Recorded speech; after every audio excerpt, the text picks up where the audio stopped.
Senator Marsha Blackburn has her sights set on getting federal workers back into the office and has introduced new legislation to do just that. Senator Blackburn joins me now.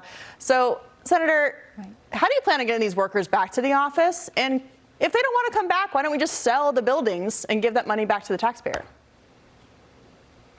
Well, Katie, you're right about that, and I think the American people have reached a tipping point with putting up with this outrageous spending. Every member has a list, but more importantly, the American people have a list, and they want to pay less for gas and groceries, and they know that this federal spending is causing a lot of what they're doing. Now, as you're saying, you've got about 10% of the federal workforce that is working full-time 5 days a week in an office. We have about 12% of our office space that is being used.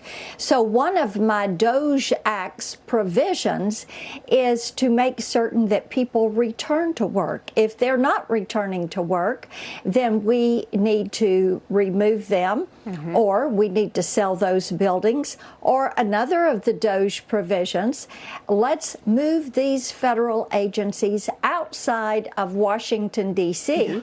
and put them across the country where people like Tennesseans are going to work every single day in order to put up with this inflation that's been caused by the spending. And also, they would have to deal with the policies that they are implementing from Washington, D.C. and the communities that they live. But to the point of getting rid of federal workers, there are some roadblocks to this. The Washington Post is reporting that about 56% of the civil service is covered by collective bargaining contracts, and many of which include provisions for telework, and that a record 10% of federal jobs are now designated as fully remote. So if Congress can't get civil service reform done first, are all these efforts for DOGE going to go anywhere?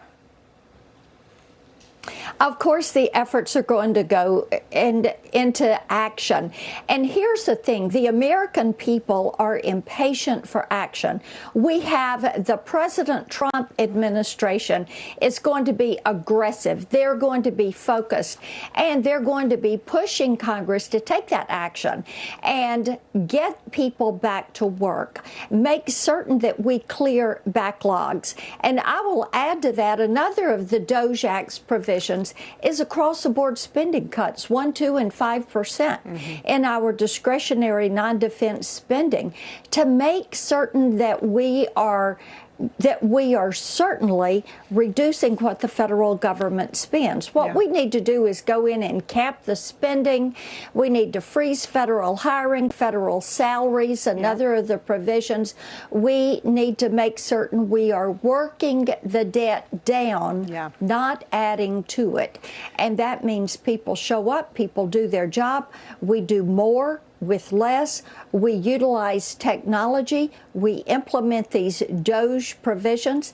People are tired of waiting for action, and they're going to be, I've talked to so many people that say, look, Marsha, you've got the House, the Senate, the White House with the greatest president, President Trump. We want to see things done. I'm delighted that they do. If the federal government has money to spend on rats doing cocaine, they're taking too much money from the American people. Senator, we'll be watching the DOGE Act. Thank you so much.